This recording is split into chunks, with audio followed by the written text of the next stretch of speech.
Good morning and welcome back. This week we will be beginning the Roman military machine and looking at a series of events that leads to the so-called Roman Revolution. So the Roman Revolution refers to the time period when the Republic is overthrown and a empire is ushered in. Now, in the process before we actually have Rome being ruled by an emperor, we have that preceded by the creation of a territorial empire.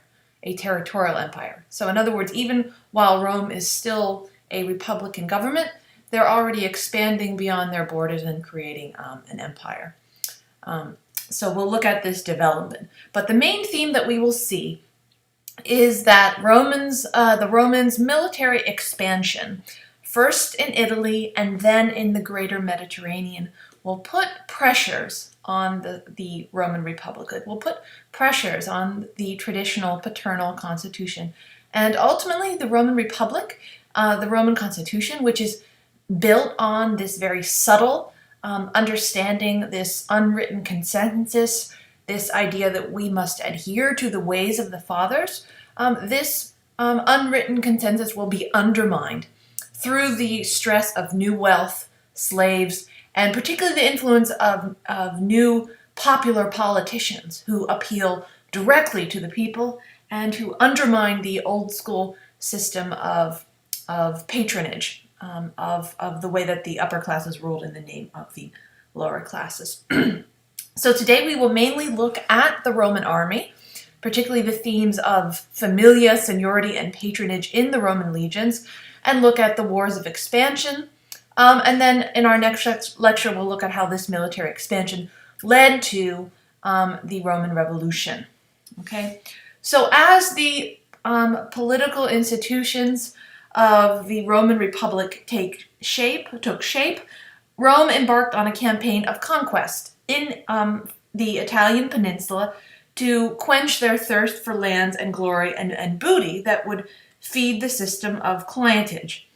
Now, I will stress to you that before the reforms of an army commander called Marius, we will look at him next time, but before the reforms of an army officer called Marius around 100 BCE, there is no pay for men serving in the army. There is no pay. First of all, men would provide their own equipment, and they would be given sort of handouts, war booty, by their aristocratic commanders. So this is one reason why the system of patronage was so ingrained in the army. The rank and file men looked to their aristocratic commanders as almost as their paterfamilias, almost as a father of sorts, because like a real Roman father, he provided for them. He gave them, in lieu of a real salary, he gave them these handouts. Okay, so Roman expansion would occur in two stages. First in Italy, and secondly in the broader Mediterranean. So very much during the struggle of the orders during this period, Romans are extremely active militarily, and they're expanding in Italy. So beginning with their neighbors right around them, the plain of Latium, and Etruria, so Tuscany, and ending basically with the control of Italy south of the Po River. So more or less by the year 270, the Romans expand militarily to control all of Italy south of the Po River. Now, a major difference from the Romans to the Greeks, okay? The Romans are generous with their conquered people. They allowed them self-governance if the conquered peoples were loyal. And basically, as long as the conquered people was loyal and did not rebel, they would be granted Roman citizenship. So unlike the Greeks, the Romans extended the rights of citizenship to their Italian allies and formed what we call the Roman Confederacy. So they spread the Roman legal system and in turn gained additional wealth and manpower. Now, of course, the expectation, the duty of citizenship was to serve in the Roman army. So in order to be granted the spoils of Roman citizenship and have access to Roman political institutions, you had to serve in the army. Another thing I would say is that the Romans are much more open and tolerant to neighboring peoples. So this openness would be fundamental to Rome's ability to expand, because they would, rather than the Greeks who have birth requirements to become a citizen of the state, the Romans from the very beginning are a people of immigrants. They are a mixed people. And this goes back to the founding legends, if you think about it, the ideas of the Romans coming from Greece. So this ability to incorporate outsiders, something that makes the Romans very different from the Greeks. Another thing about the Romans, so as they are expanding militarily, they are learning from the people they conquer. The Romans are masters of copying and improving on past traditions. So in other words, they take over and improve the military technology of the people that they conquered. And this would really reshape their army. Okay, so now we're going to move into talking about the legion and how it transforms during this process of conquering the Italian peninsula. Okay, so the first point, the Roman army was not a standing professional army. The Roman army was levied. It was levied ad hoc every spring. Every spring, the military council would hold a levy. This is where we get the term legion. So legio in Latin means levy or draft. So a levy meant a draft to select soldiers. The Roman army was comprised of citizen soldiers who had to supply their own equipment. Okay, now this would hold up until the reforms I mentioned to you under a commander named Marius, who we'll talk about later. But for most of the Roman Republic's history, the soldiers have to supply their own equipment, and they do not receive salary or pay per se. So rather like in Greece, this implies that the soldiers had property qualifications, had a certain level of wealth. Now, in the earliest period, as the Romans are expanding in Italy, the Roman army was actually organized in the Greek-style phalanx. So you have a heavily armed infantrymen marching shoulder to shoulder in a single block. However, they run into trouble conquering their neighbors. The phalanx is not flexible. It could not do intricate maneuvers. And in particular, they run into trouble in trying to conquer some of their neighbors. In particular, the country of Samnium was very rough and rugged hill country, and the Greek infantry steamroller of the phalanx did not work. Now, the Samnite warriors also used spears and javelin, and the Roman commanders realized that the tight phalanx was a disadvantage. So what we see is that in the wars of conquering the Samnites, and the wars of the Samnites really begin in 343 and are ended by 290, the Romans changed their military tactics. So again, in the beginning, they fought in a phalanx formation, and like the Greeks, they used a long spear and sword. But they changed, they adapted, okay, and formed the legion and maniple system. So in the very beginning, as I told you, the entire Roman army was the legion.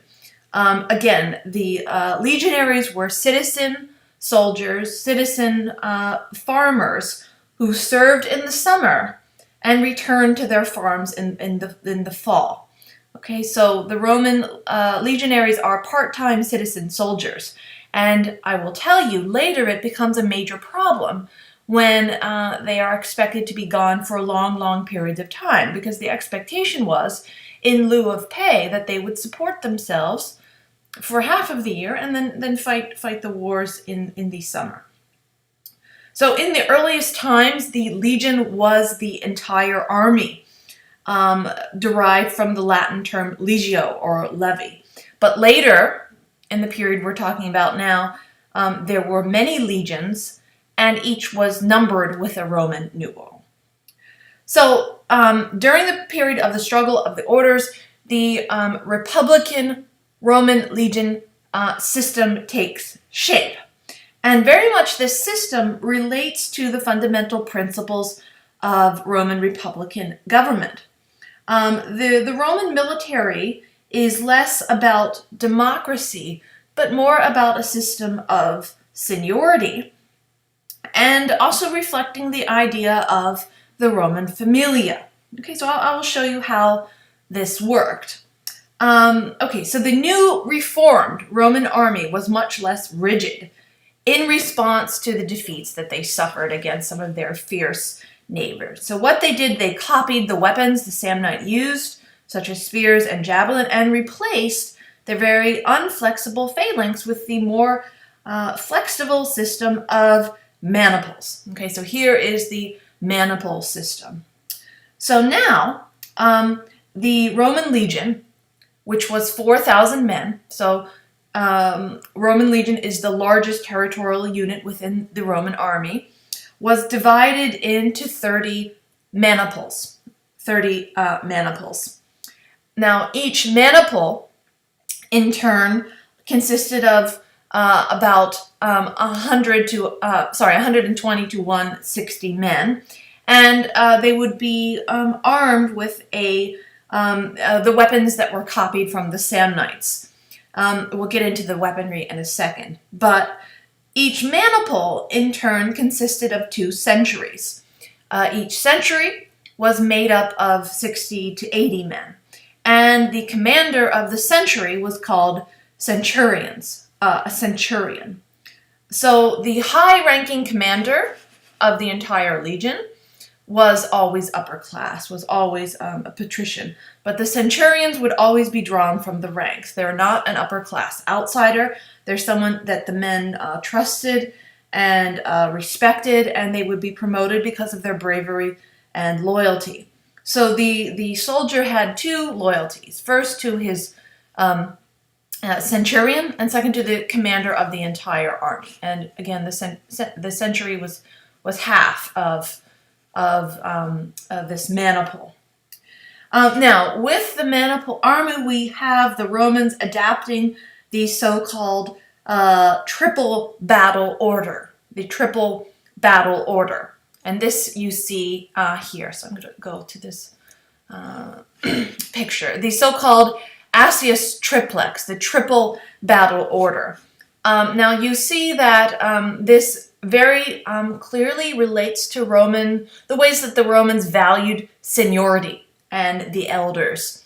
Okay, so rather than have a solid phalanx on the battlefield, on the battle line, like you see here, the legion consisted of 3 separate lines.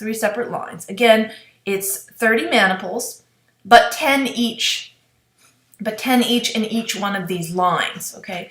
And it's a very flexible, manipulatable formation, and this is from the term maniple. So basically, soldiers would be assigned to a particular line based on their age and experience, okay? Age and experience. The youngest, least experienced soldiers would be at the front, whereas the oldest veterans would be at the rear. And in the middle would be the principes, the primary liners. So again, the legion would be divided into 30 maniples, 10 for the frontliners, 10 for the primary liners, and 10 for the veterans. The maniples were arranged in a checkerboard formation with deliberate gaps between each maniple, and the gaps were covered by men of the second line, which would have gaps that were covered by men of the third line. The Romans made these changes to give their army more flexibility than the phalanx, so that the reserve units could cover the gaps in the front lines and relieve any tired soldiers.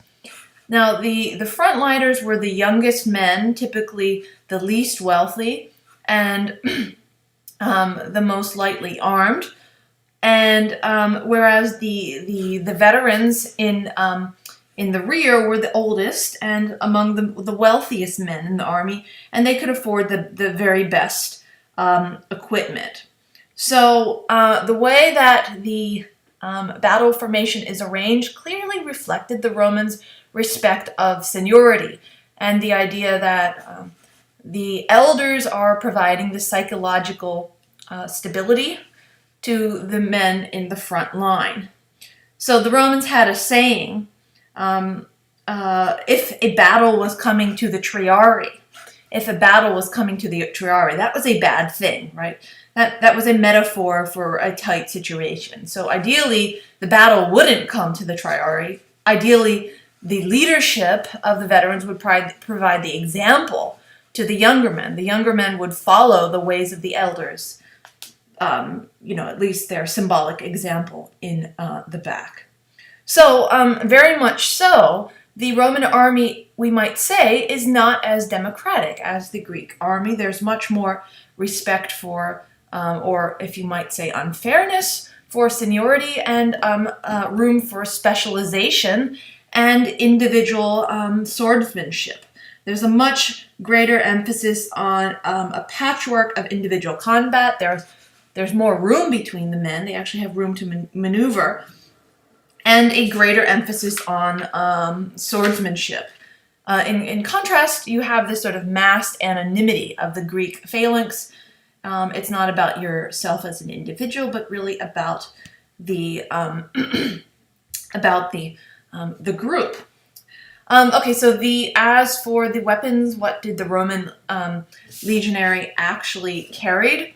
Well, initially they used in the phalanx period a long spear, a thrusting spear, and sword. But when they realized that these weapons did not work in the sort of rugged conditions of the Italian peninsula, they adapted this panoply of weapons. So they were armed with a short thrusting sword, 2 daggers or gladiuses, so 2 daggers, a javelin, a pilum, a shield, which is called a scutum, and the Roman shield is a long shield in a sort of rectangular shape, which is made of wood and iron and leather. They always wore their bronze helmet, a iron chainmail cuirass, so body armor, and carried about 60 pounds of equipment, so a bedroll, rations, and tools to set up camp. In addition to this, and of course the javelin is very important. So how did they actually deploy? How did this actually work? In most cases, the Romans carried 2 daggers and also 2 javelins. So a heavy javelin and a light javelin, and which had at the end a iron spike, which was barbed at the end. So typically, in a battle formation, first the frontliners would advance, then the second rank, and the veterans would sort of hold up the rear. But the maniples could move in multiple directions, not only forward but laterally as well. So basically, with the advance, there would be a volley of light javelins, and basically the aim of throwing the javelins was either to transfix the enemy, to have the javelin actually stick in the person, or at the very least to disable the enemy. Because typically, if you have a javelin even landing in your shield, it would not come out. So first they would have a volley of the light javelins from the frontliners, followed by the more heavy javelins from the primary liners, and then typically after the javelins were hurled, they would close in for close combat with shorter swords. The Roman legions were also very much known for their strict discipline. Okay, the strict discipline. the Romans practiced the policy of decimation. So, for instance, if some man from a century or a maniple deserted the army, the entire unit would be punished. So decimation meant that if men from a century deserted, as an example, 1/10 of the men in the entire century would be killed, as an example, right? So decimation coming from the idea of 10, in this case, 1/10. Okay, so the Roman legions were very much known for their strict discipline, their obedience, under the command of their leaders. Again, they were typically, the rank and file men were typically the clients of their aristocratic commanders, because as Rome expanded, the aristocratic commanders informally handed out booty and the spoils of war to their men. The diet of the Roman legionaries was very simple, but very Spartan. They ate only bread and water, and wine diluted with vinegar. The Romans believed that too much meat would make the men barbarian and soften them. But what we will see is that the real problem with the Roman army happens when the men are away from their homes for long periods of time. Again, the first loyalty of the everyday men was to their century, okay, and then to their aristocratic commander. Reflecting their insistence on strict discipline was the disciplinary actions towards the centuries. So a century was supposed to stand sentry for his unit at night, but if he fell asleep on this sentry duty, he would be beaten to death by clubs by his own men in the middle of the camp. So very, very strict methods of discipline. I would also mention that the Romans were very well known for their siege technology, how they were able to besiege enemy walls with various sorts of ballistic weapons, catapult, and siege engines. They preferred to build earthen ramps in front of the enemy's walled, and they would use various sorts of siege engines, a siege tower, to help break down the walls. The army also had a very effective corps of engineers. They used pontoon bridges to forge rivers, and they were very much also known for their very orderly system of camps. Okay, so this is more or less the Roman army in the Republican period, which very much depended on this traditional system of patron-client relationship, because the Roman legionaries aren't actually paid. They are serving the state as a form of patriotic service. Okay, so the conflict we will be looking at first are the so-called Punic Wars. The Punic Wars. And again, these will put stresses on the Roman Republic that ultimately the Roman Republic cannot withstand. Okay, so along with the Hellenistic successor states, the kingdoms of Macedonia and the Seleucids, Rome stood face to face with Carthage as the leading Mediterranean power. And in 264 BCE, a dispute over the Sicilian city of Messina would initiate the first of three savage conflicts known as the Punic Wars. Okay, Punic comes from the Latin word for the Phoenicians. So we were talking about the Romans and the Carthaginians. So Carthage was founded as a Phoenician colony, and we know the Phoenicians were the ancient civilization, the ancient maritime civilization here, famous for their seafaring people, famous for their alphabet, and their prosperity as traders. So Carthage emerged as a very wealthy, prosperous colony in and of itself. It dominated a series of other Phoenician colonies in North Africa and had a maritime empire, so what you see here, stretching from Egypt into North Africa.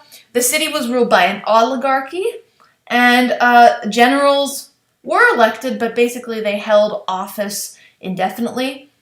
Failure, however, was treated very harshly, and unsuccessful commanders were crucified. Generally, the Carthaginians were a maritime, a commercial trading power. Their military power lie in their navy, right? So that makes sense. The Phoenicians who founded the colony were a seafaring people themselves. And by this time, as we know, the Phoenician civilization has declined, has been swallowed up by bigger empires. So the Carthaginians are, for all effects, independent.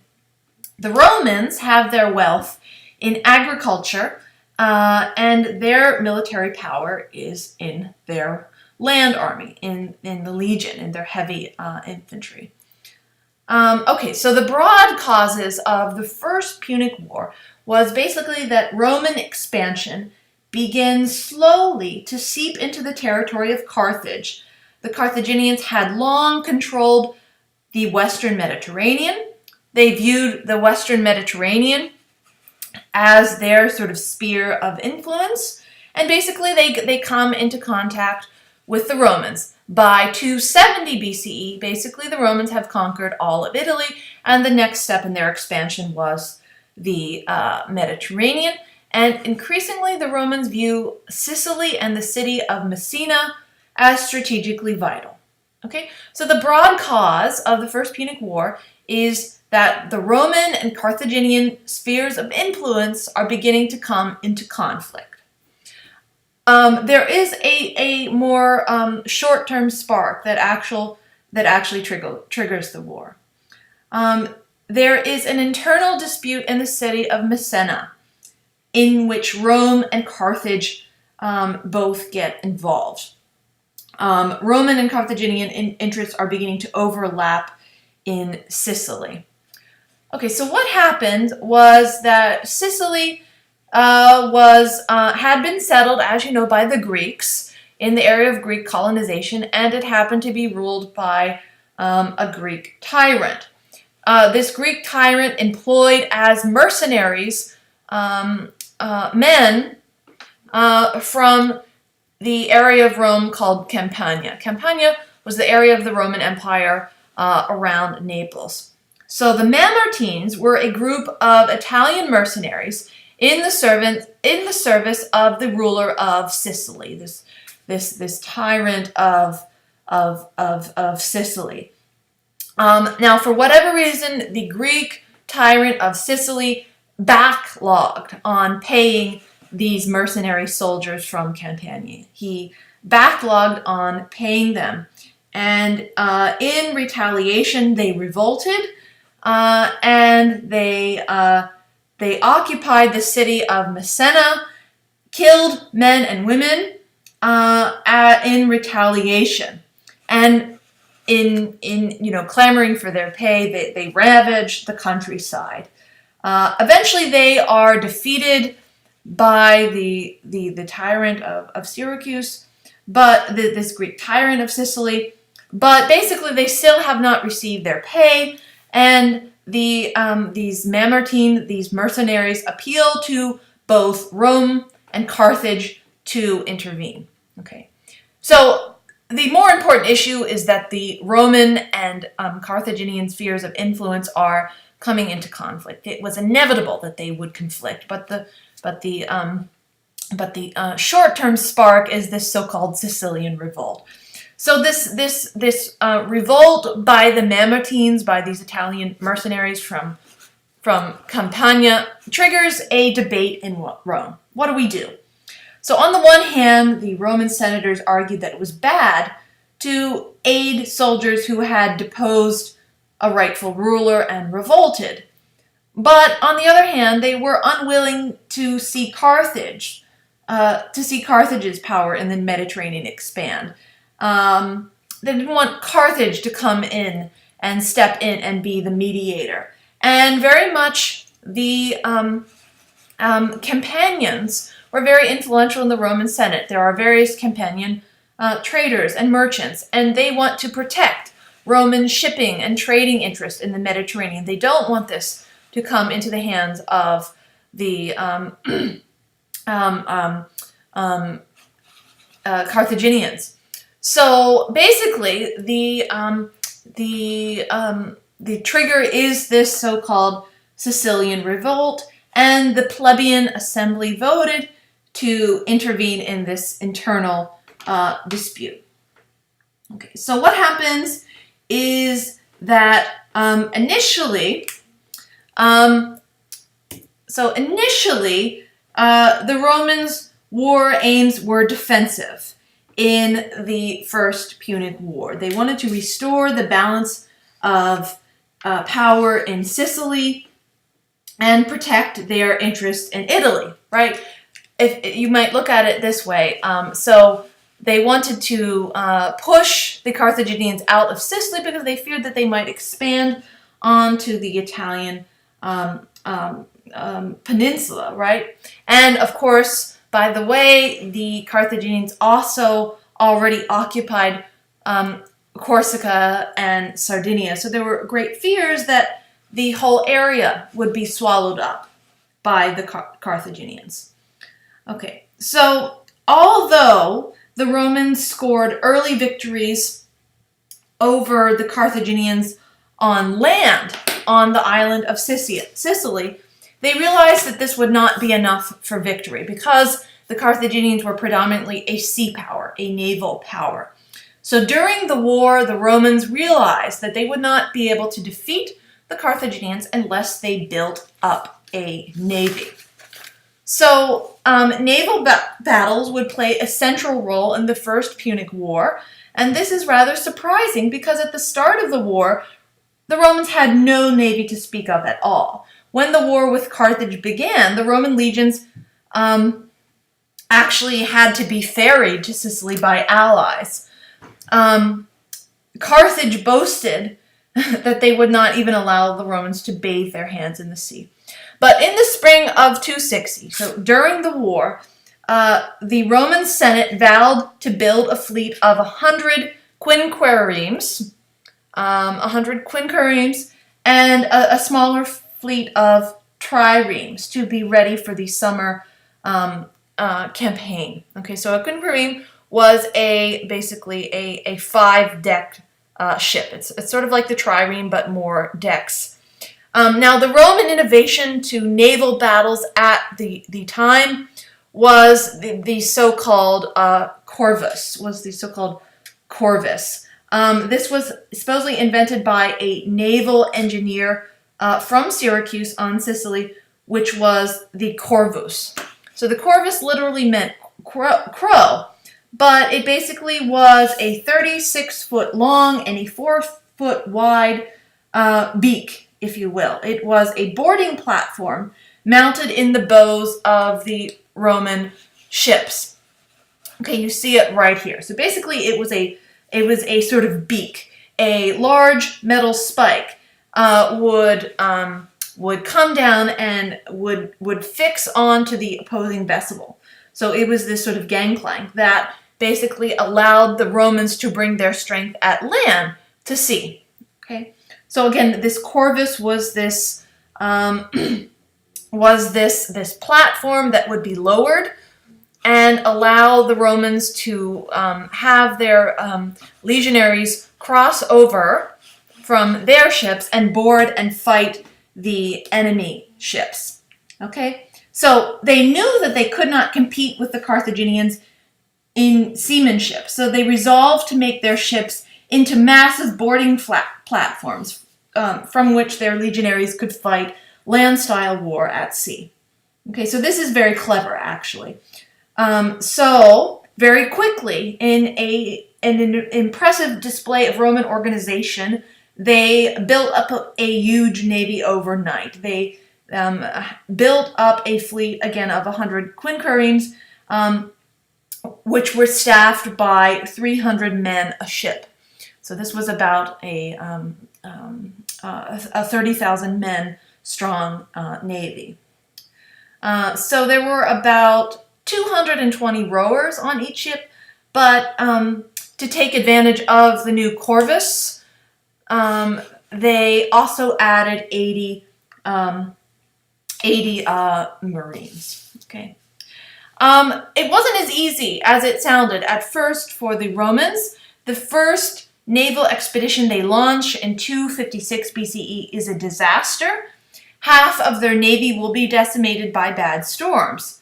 So they're almost back by where they started.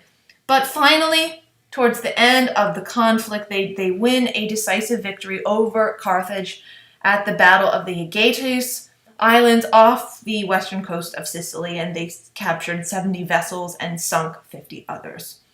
So basically by 241, after inflicting a series of naval defeats on Carthage was exhausted, and its main commander, named Hamilcar Barca, agreed to negotiate. So the settlement was a major loss for Carthage. It was a major loss for Carthage. Rome won Sicily. Carthage was strapped with a war guilt clause, and Rome also seized Corsica and Sardinia. Okay, so the First Punic War revealed both sides' strength and weaknesses in battle. To some degree, Rome suffered from an inept generalship because it required that each and every year that the commanderships be rotated because of the principle of annuity. So there was sort of some inconsistency with regard to strategy, but overall, the Romans had a citizen army, which was patriotic, desired for victory, which contrasted with the dependence on mercenaries among the Carthaginians. So during the pause between the First Punic War and the Second Punic War, both powers would be deeply involved in internal affairs. The Romans would continue to expanding in Italy. They would expand into northern Italy and conquer the territory which is called Cisalpine Gaul by 225 BCE. Likewise, Carthage is also engaged in expansion. They are subjugating Spain under this commander Hamilcar Barca and his son Hannibal. Of course, the Carthaginians never forgot Rome and never forgot their embarrassing defeat in the First Punic War. Of course, they bitterly resented it. The story was when Hamilcar Barca was setting out to Spain, he made a sacrifice to the Carthaginian gods, and his young son, who was called Hannibal, only 9 years old, wanted to join his father on the expedition in Spain. So Hannibal, the young Hannibal, took an oath to the ancestral Carthaginian gods along with his father and swore at the altar that he would never be a friend of the Roman people. So in between the period between the First Punic Wars and Second Punic Wars, basically both Rome and Carthage are continuing to expand. Okay, and although they unofficially decided that the unofficial boundary of their spheres of influence of their empires would be the Ebro River in Spain, basically they begin creeping up on each other's territory. So the issue that was settled in the First Punic War, that Rome would gain Sicily, Corsica, and Sardinia, and basically that the Carthaginians could expand into Spain, doesn't last very long. The First Punic War led to the Second Punic War. The Second Punic War is often called Hannibal's War. It's a war of revenge and vengeance, right? So the central issue is this. The First Punic War did not solve the larger question of who would be master of the Mediterranean. The question of who would control the Mediterranean remained unresolved, and it took the Second Punic War and also a Third Punic War to decide this. The wars would be long and bitter, and the Second Punic War, although the Romans do eventually win it, would result in some really very important Roman losses of men, ships, and sailors. Okay, the pretext for the outbreak of the Second Punic War was Hannibal's attack on a fortress in, sorry, let me get the map here, was Hannibal's attack on a fortress in Spain, Saguntum, over which the Romans wrongly claimed a protectorate. Okay, the Romans wrongly claimed a protectorate over Saguntum, although it was well within the Carthaginian sphere of influence. Remember, the unofficial border between their empires was the Ebro River. Again, they unofficially agreed that this would be a dividing line here for their spheres of influence. But Carthage began expanding into Roman territory, and as a result, Carthage deployed a large army of 40,000 men and 400 elephants, out of Spain. So under Hannibal, out of Spain, through France, and across the Alps. So the strategy in the Second Punic War, again, it was a war of revenge to make up for the Carthaginians' humiliation in the First Punic War, and to expand their sphere of influence, to get back Sicily, Sardinia, and Corsica, and to have the Carthaginians' claims over Spain established. The strategies used by each side in the Second Punic War would be dictated by their strategies in the First. Okay, the strategy would be flipped.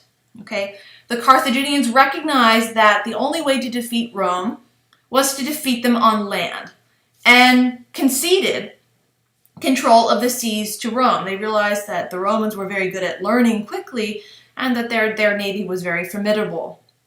The Romans focused on a naval war and used Sicily as a base to invade Africa, and instituted a blockade of the food supply to Carthage. They tried to blockade. They tried to blockade the Carthaginian invasion in Spain, but Hannibal upset this plan by slipping past Roman forces into Italy, and shifted the theater of war from naval battles onto the Italian peninsula. Onto the Italian peninsula. From 218 onward, Hannibal remained unbeaten, and one Roman defeat followed another. The low point for the Romans in the Punic Wars would be their humiliating defeat at the Battle of Cannae. And let me show this to you on the map briefly. So Cannae, right here in Italy. Okay, it was a decisive battle. It was a brilliant victory by Hannibal. It is still studied in war colleges today. Tremendously influential battle. In fact, the Germans' plans in World War I, the Schlieffen Plan, is actually based on this idea of routing, of surprising the enemy, from behind. Sorry about that. In any case, Cannae was 216 BCE. It was the largest army ever that the Romans ever marshaled. The Romans, okay, who are shown in blue here, the Romans mustered up 80,000 infantrymen and 6,000 cavalry, whereas they faced about 40,000 infantry on the side of Carthage and 10,000 infantry. It was the largest army that the Romans ever marshaled, but they would be defeated by the underdog, by the Carthaginians. Because the battlefield was so narrow, the Romans could not use the normal open checkerboard formation, and they packed the troops densely together. Hannibal used a crescent-shaped formation with the middle bowing towards the Romans. So after a period of skirmishing between the light troops, the Iberian and Celtic cavalry on the left flank charged and dismounted to fight the Roman cavalry. The Romans pressed against the Carthaginian infantry, so as you see here, but the Carthaginians' allies, the Numidians, wheeled and attacked from behind, and actually dismounted from their horses. And as a result, the Roman forces would be trapped between the Numidian infantry and the Spanish cavalry.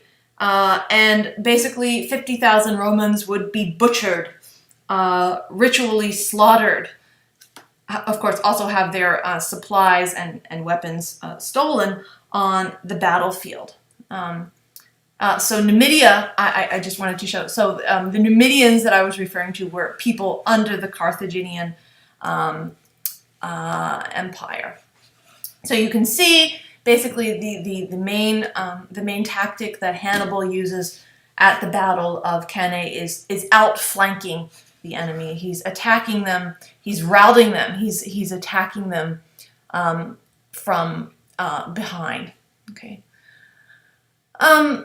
In any case, the point is that it is a major Roman loss. It is a major shock to Roman morale. The Roman losses were so great that apparently slaves and adolescents were drafted into the army after this.